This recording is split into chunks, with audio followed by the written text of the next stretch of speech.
చేతనైనను కాదు గాని దేవుని ఆత్మచే ఈ కార్యము సాధ్యమైనది.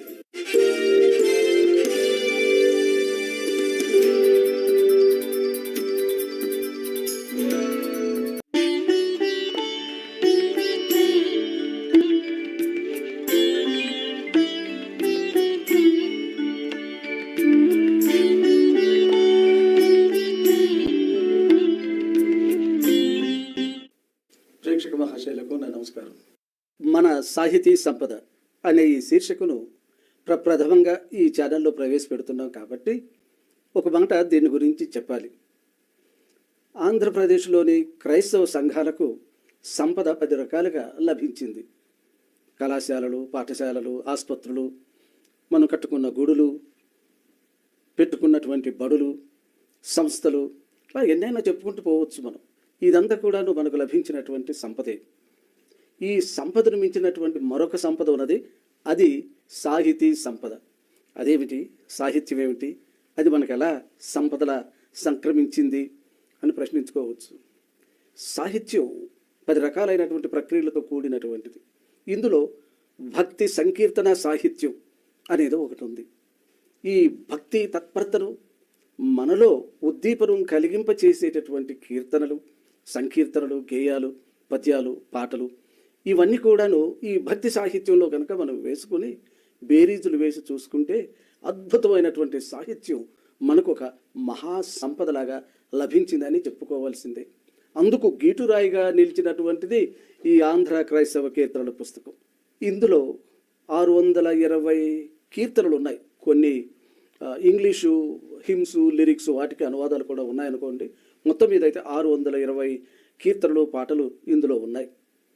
వీటిని రచించినటువంటి భక్తులు 110-115 మంది ఉన్నారు. ఎప్పటి నుంచో 1834లో ప్రథమంగా లిఖితమైనటువంటి కీర్తన ఇందులో ప్రవేశిస్తే తదాదిగా వస్తూ ఉన్నటువంటి పాటలను ఇందులో చేర్చుతూ ఏరి కూర్చుతూ దీనికి ఒక ఆకృతిని కలిగించారు మన సంఘ పెద్దలు. ఇందులో ఉన్నటువంటి ఈ పాటలన్నిటిని కూడాను వర్గీకరించి పెద్దలు ఏం చేశారంటే, కొంతమంది సాహితీపరులను దగ్గరికి పెట్టుకొని కొన్ని అంశాలను ఎంపిక చేసుకొని, మరీ ముఖ్యంగా క్రీస్తు జీవితానికి సంబంధించినటువంటి ఘట్టాలను పరిగ్రహించి వాటిని విభజించి సరిపడే రీతిగా ఈ పాటలని అమర్చారు. కొన్ని అంశాల మీద తక్కువైతే రాయించారు కూడా.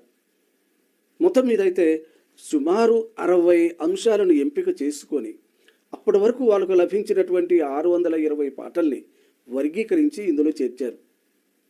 ఎక్కువగా క్రీస్తు జీవితం, ఆయన ప్రబోధం, ఆయన చేసినటువంటి అద్భుత కార్యాలు, చెప్పిన ఉపమానాలు, శిలువ మరణం, పునరుద్ధానం, ఆరోహణం, తిరిగి వచ్చేటటువంటి 2వ రాకడకు సంబంధించినటువంటి విషయాల మీద వారు ఎక్కువగా తమ దృష్టిని సారించారు. అందుకని ఈ 60 అంశాలు కూడాను క్రైస్తవ సంఘాన్ని పటిష్టంగా ఉంచడానికి, క్రైస్తవ సంఘాన్ని ఏకం చేయడానికి, క్రైస్తవ సంఘంలో ఉజ్జీవం కలగడానికి ఎంతగానో ఉపకరించే విధంగా దీన్ని రూపొందించడం జరిగింది. ఒక మాటలో చెప్పాలంటే, తెలుగు వారికి బైబిల్ గ్రంథం తర్వాత ఇంత అత్యుత్తమమైనటువంటి పుస్తకం మరొకటి లేదు అనడంలో అతిశయోక్తి లేదు. ఎందుకంటే అంతగా సంఘాల అభిమానాన్ని చూరుకున్నటువంటి పుస్తకం. 155 సంవత్సరాల నుండి కూడా ఈ పుస్తకం నిలబడి ఉన్నది అంటే, ఇందులో ఉన్నటువంటి పాటలను ప్రతి వారుగా కంఠోపాఠంగా పాడుతున్నారు అని అంటే, ఇందులో ఉన్నటువంటి సాహిత్యపు విలువలు కానివ్వండి, భక్తి భావాలు కానివ్వండి, ఎంతగా మనుషులను ఆకట్టుకున్నాయో మనం గ్రహించగలం. సాహిత్యం ఆలోచనామృతం, సంగీతం ఆపాద మధురం అన్నది ఆర్యోక్తి. అయితే ఇది అక్షరాల నిజం అనిపించింది మన కీర్తనల పుస్తకం. ఎందుకనంటే ఇందులో సాహిత్యాన్ని ఎవరు కూడా తప్పు పట్టలేనంత నిర్దిష్టమైనటువంటి సాహిత్యం మనకు కనిపిస్తుంది. పదగుంభనం, పదలాలిత్యం, పదపొందిక, ఆ పాటల నడక, దీనికి తోడు సంప్రదాయ సిద్ధమైనటువంటి సంగీతం, ఈ రెండింటిని కూడా రంగరించుకొని వెలువడినటువంటి ఈ కీర్తనలు మనల్ని ఎంతగానో ప్రభావితం చేస్తున్నాయి. ఇందులో ఉన్నటువంటి ప్రతి అంశం కూడా భక్తుల జీవితాలను, భక్తుల హృదయాలను తట్టి వారిలో భక్తి తత్పరతను పురికొల్పే విధంగా ఉన్నాయి. అందుకే ఈ పుస్తకం అత్యుత్తమమైనటువంటి గ్రంథంగా అలరారుతూ ఉంది. దీనికి చరిత్ర కూడా ఉంది. ఇది ప్రథమంగా 1844లో విలియం డాసన్, ఈయన ఆంగ్లేయుడు, కానీ బాగా తెలుగు భాషలో ఉద్దండ పండితుడు, సాహిత్యంలో బాగా నిగ్గుతేలినటువంటి వ్యక్తి. ఈయన ఏం చేశాడంటే ఈ కీర్తన పుస్తకం ఒకటి వేయాలని భాషించి ఆలోచించి 10 మందిని సంప్రదించి ఒక పుస్తకాన్ని సిద్ధం చేశాడట. అందులో ఎక్కువగా పురుషోత్తమ చౌదరి గారి పాటలు చోటు చేసుకున్నాయి. సుమారు అప్పుడే 80 పాటల్ని సేకరించి వారు రాసినటువంటి పాటలు, అంటే విలియం డాసన్ గారు రాసినటువంటి పాటలను జోడించి అప్పుడప్పుడే మొదలుపెట్టినటువంటి పులిపాక జగన్నాథం గారి పాటలు కొన్నిటిని తీసుకొని ఈ మూడింటిని కలిపి ఒక కీర్తనల పుస్తకాన్ని అచ్చువేశారు. అది ప్రథమంగా వెలువడినటువంటి పుస్తకం. అందులో ఎక్కువగా పురుషోత్తమ చౌదరి గారివి, విలియం డాసన్ గారివి, పులిపాక జగన్నాథం గారివి ఉన్నాయి. ఆ పుస్తకానికి పేరు కూడా ఉంది. దాన్ని డాసన్ హిమ్నల్, అంటే డాసన్ గారి కీర్తనల పుస్తకం అని పేరుతో చలామణి అయిపోయింది. ఇంకా ఆ తర్వాత కూడా తదాదిగా అక్కడక్కడ మళ్ళీ ఈ కీర్తన పుస్తకాలను అచ్చువేయడం జరిగింది. అప్పుడే రామాయపట్నానికి అచ్చు యంత్రం వచ్చిందట. అందులో ఈ కీర్తన పుస్తకం ఒకటి వేయాలని తలంచి అప్పుడున్నటువంటి క్లవ్ దొరగారు, మిషనరీ గారు, రెవరెండ్ డాక్టర్ క్లవ్, వారు ఏం చేశారు, వారు కూడాను వారికి అక్కడ దొరికినటువంటి కీర్తనలన్నింటినీ సేకరించి కీర్తనల పుస్తకాన్ని వారు ఒకటి అచ్చు వేశారు. తర్వాత డౌని మిసమ్మ గారు ఒకటి అచ్చు వేశారు. ఇట్లాగా 4-5 వేశారు. చివరికి ఏమైపోయింది అంటే ఆంధ్రప్రదేశ్లో ఉన్నటువంటి క్రైస్తవ సంఘాధిపతులు అందరూ కూడా ఒక చోట కూడుకొని ఇన్ని పుస్తకాలు ఉండటం దేనికి, అన్నింటినీ కలిపి ఒక పెద్ద పుస్తకంలాగా మనం అచ్చు వేసుకుంటే ఆ ప్రాంతం, విశాఖ ప్రాంతం, శ్రీకాకుళం ప్రాంతం, అట్లాగే విజయవాడ, గుంటూరు, తర్వాత ఒంగోలు, అటువంటి ప్రాంతాల్లో, నెల్లూరు, ఆ ప్రాంతాలలో ఉన్నటువంటి పాటలన్నింటినీ సేకరించి ఒక పెద్ద పుస్తకం అచ్చు వేద్దామని సంకల్పించారు. దానికి ఈ మాట కూడా చెప్పాలి మీకు, మద్రాసులో ఉన్నటువంటి క్రిస్టియన్ లిటరేచర్ సొసైటీ వాళ్ళు సహకరించారు. అంటే క్రైస్తవ వాంగ్మయ సమాజం అని దానికి పేరు తెలుగులో. వాళ్ళు ఏం చేశారంటే, అయ్యా మీరు ఈ పుస్తకాలన్నిటినీ దగ్గరికి చేర్చి ఆ పాటలన్నిటిని కూడా ఒక దాంట్లో ఏర్చి కూర్చి మాకిస్తే దాన్ని మేము ముద్రించి పెడతాం, మేమే దాన్ని అమ్మటానికి కూడా సహకరిస్తాం, అంటే మార్కెటింగ్ కూడా మేము చేస్తాం, కనుక దాన్ని అచ్చు వేసేటటువంటి అధికారాన్ని మాకు ఇవ్వమని కోరారట. అందుకని ఇది సిఎల్ఎస్ పబ్లికేషన్ అయిపోయింది, అంటే క్రిస్టియన్ లిటరేచర్ సొసైటీ పబ్లికేషన్. దీన్ని ఏం చేశారని అంటే కొంతకాలం అయిన తర్వాత అందరూ కూర్చొని మళ్ళీ బాగా ఏర్చి కూర్చి కొన్ని ప్రమాణాలను పాటించి అద్భుతమైనటువంటి పాటలు మాత్రం ఎంపిక చేశారు. ఇందులో ఏమాత్రం కూడాను అటు సాహిత్యాన్ని కానీ ఇటు సంగీతాన్ని కానీ రాజీపడినటువంటి ఆ ప్రసక్తి వాళ్ళు పెట్టుకోలేదు. పండితులు కూర్చోబెట్టారండి, పండితోత్తములు కూర్చున్నారండి, సంగీతం తెలిసిన వారు కూర్చున్నారు. ఎందుకంటే ప్రతి పాట పైన సంగీతం తెలిసిన వారిని కూర్చోబెట్టుకొని ప్రతి పాట పైన అది ఏ రాగానికి చెందిందో ఆ రాగం, ఆ పాట ఏ తాళానికి సరిపడుతుందో ఆ తాళం. మీరు కనుక ఈ కీర్తన పుస్తకాన్ని చూస్తే ఇందులో ఒక్కొక్క పాటను చూడండి, 440లో ఈ మాటలు ఉన్నాయి. పైన పాట ఉంది, సమర్పణ అనే హెడ్డింగ్ ఇచ్చారు, రాగం రాశారు. అక్కడ ఏమనిచ్చారు, యదుకుల కాంభోజి రాగం, దానికి తాళం కూడా ఇచ్చారు, త్రిపుట. ఇంకా దీన్ని మీరు తప్పు పట్టడానికే వీల్లేదు అసలు. ఎందుకనంటే ఇక్కడ రాగం రాశారు, తాళం రాశారు. ఆ రాగం రాకపోతే తెలిసిన వాళ్ళని పిలిపించుకొని ఆ రాగాన్ని గురించి నేర్చుకొని పాడితే అది అసలైన సిసలైనటువంటి సంగీత బాణిలో అలరారుతుంది. ఇది చాలా ముఖ్యమైనటువంటి విషయం. అందుకని దీని విలువ ఇంత అంతని మామూలు మాటలతో మనం చెప్పలేమండి. తర్వాత ఏం జరిగిందనంటే ప్రామాణికం అని చెప్పాను నేను ఇందాక. ఇంతలో వ్యాకరణం, ఛందస్సు, యతిప్రాసలు, పదలాలిత్యం, పదగుంభనం, మరి అది ప్రౌఢంగా ఉంటుందా, సరళంగా ఉంటుందా? సరళంగా ఉంటే దానికి సరిపడినటువంటి రాగం, ప్రౌఢంగా ఉంటే దానికి సరిపడినటువంటి రాగం, ఇవన్నీ సమపాళ్లలో ఉన్నాయా లేదా కూడా పరిశీలించారు. ఇది కూడా పెద్ద కత్తి మీద సాము లాంటిదే, ఇది సామాన్యమైనటువంటి విషయం ఏమీ కాదండి. కూర్చొని ఆ విధంగా చేసిన తర్వాత 1936 ఆ ప్రాంతంలో దీన్ని ప్రామాణికంగా ఏర్పాటు చేసి ఇంకా వేరే పాటలు దీంట్లో కలపడానికి వీలు లేదు అని కూడా ఒక నిర్ణయాన్ని చేసి ఈ పుస్తకాన్ని 620 పాటలతో ముగింపు చేశారు. ఇటీవల వచ్చినటువంటి పాటలు కొన్ని కనపడ్డాయి నాకు, అవి అనుబంధాలు. అవి కొన్ని పాటలు క్రొత్తగా రాసినటువంటి వారి పాటలు కూడా 100 పైచిలకు ఉంటాయేమో, వాటిని కూడా ఇందులో కలిపారు. వాటిని గురించి నేనేమి తక్కువ అంచనా వేయటం కానీ కించపరిచే మాటలు చెప్పడం లేదు. కానీ ఇంతకుముందు రచించినటువంటి పాటలు పురుషోత్తమ చౌదరి గారు కానివ్వండి, రావూరి కవివరేణ్యులు కానివ్వండి, రావూరి రంగయ్య, రావూరి లక్ష్మయ్య, రావూరి దావీదు, చెట్టి భానుమూర్తి గారు, మేడికాయల సాధువు, మత్తయి సమూయేలు గారు, ఏబెలు గారు, వారు రచించినటువంటి ఈ కీర్తనలు కనుక మనం జాగ్రత్తగా పరిశీలిస్తే వాటిలో ఉన్నటువంటి నిగూఢమైనటువంటి భావస్ఫోరికమైనటువంటి పదజాలం, ఆ పదజాలం మన హృదయాంతరాలను మీటి నిద్రాణంగా ఉన్నటువంటి భక్తిని రగులుకొల్పేటటువంటి చక్కటి సంగీతం. వీటన్నిటి ముందు ఈనాడు మనం రాసే పాటలు ఎక్కడ సరిదూగుతాయండి? బాగా కష్టపడి మోకాళ్ళుని వస్తులుండి రాసినటువంటి పాటలు కొన్ని ఉన్నాయి. ముందుకు నేను ఆ వ్యక్తుల గురించి, కవీశ్వరుని గురించి మాట్లాడేటప్పుడు బహుశా పాటల వెనుక ఉన్నటువంటి చరిత్రను గురించి చెప్పాలని కూడా సంకల్పిస్తున్నాను.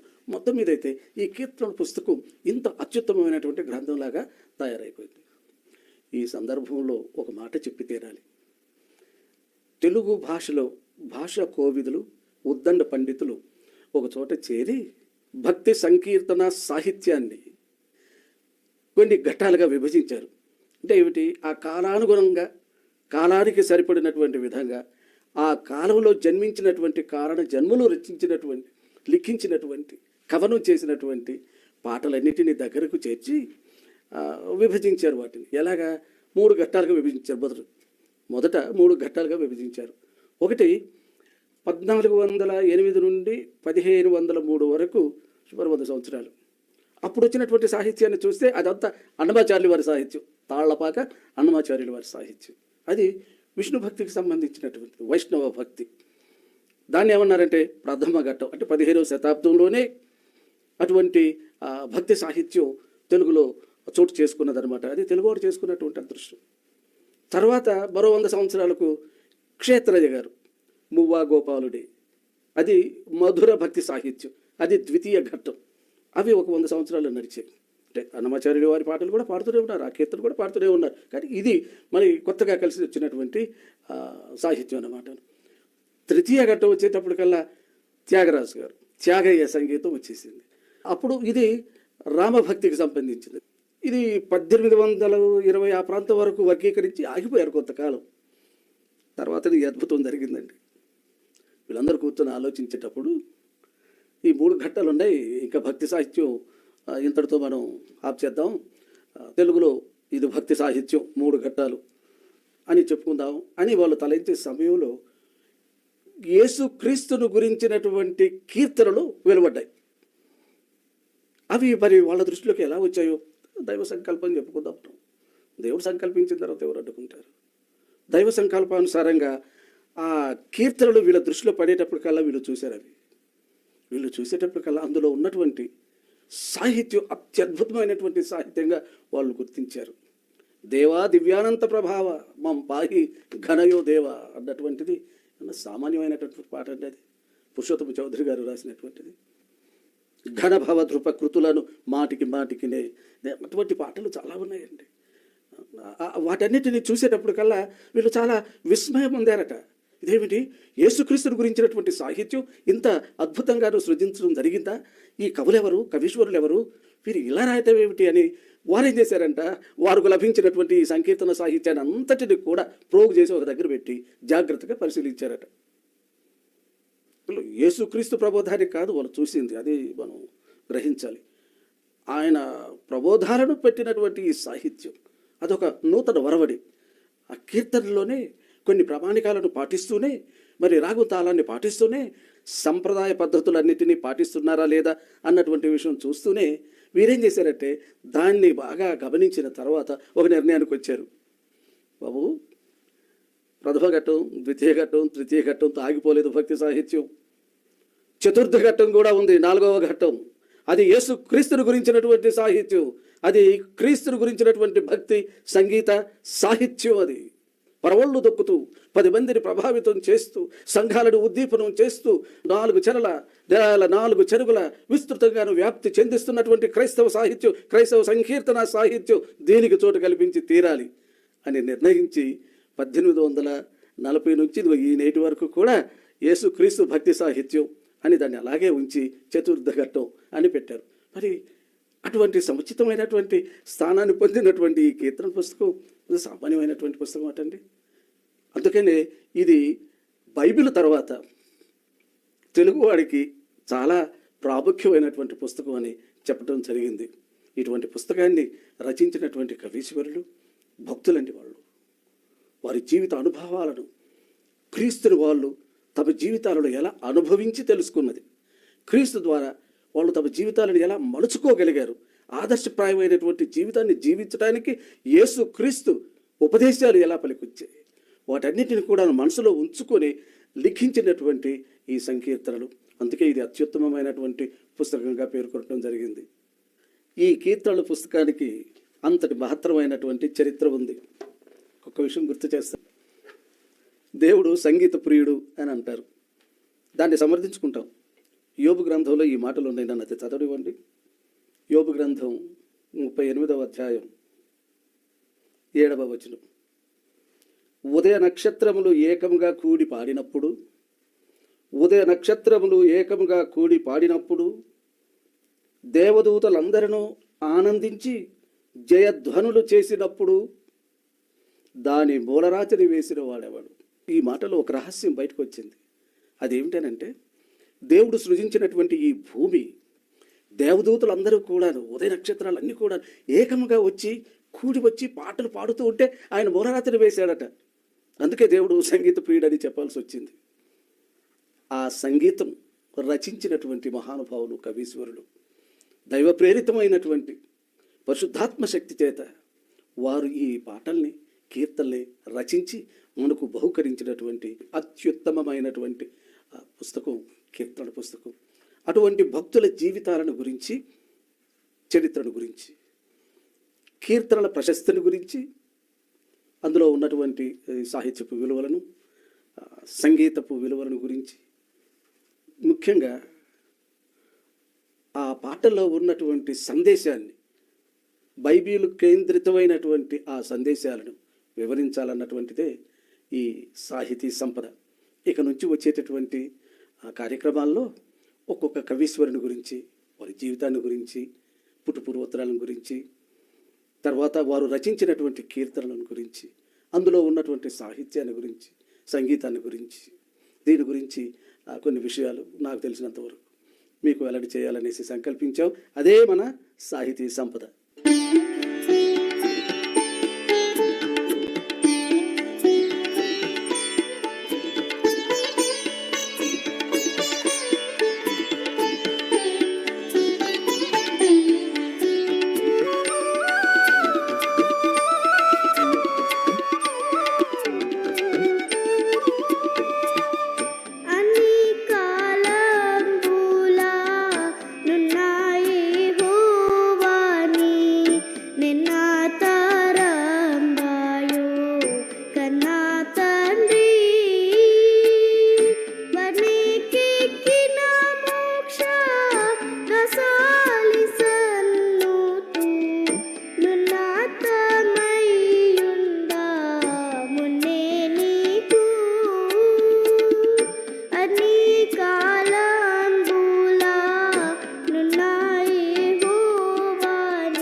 నిఖిలాలోకములను బనుగా చేసిన బలుడావివే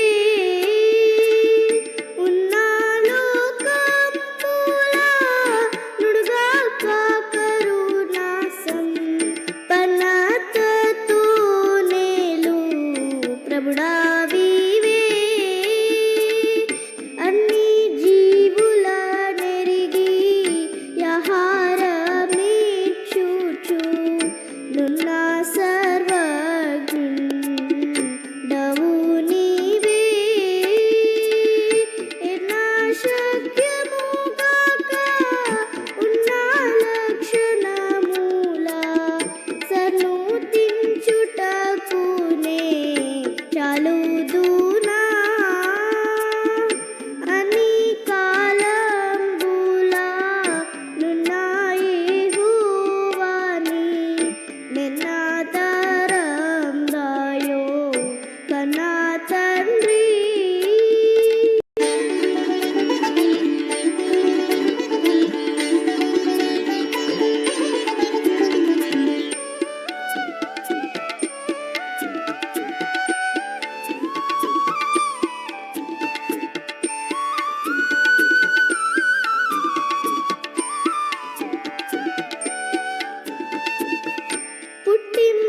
భావన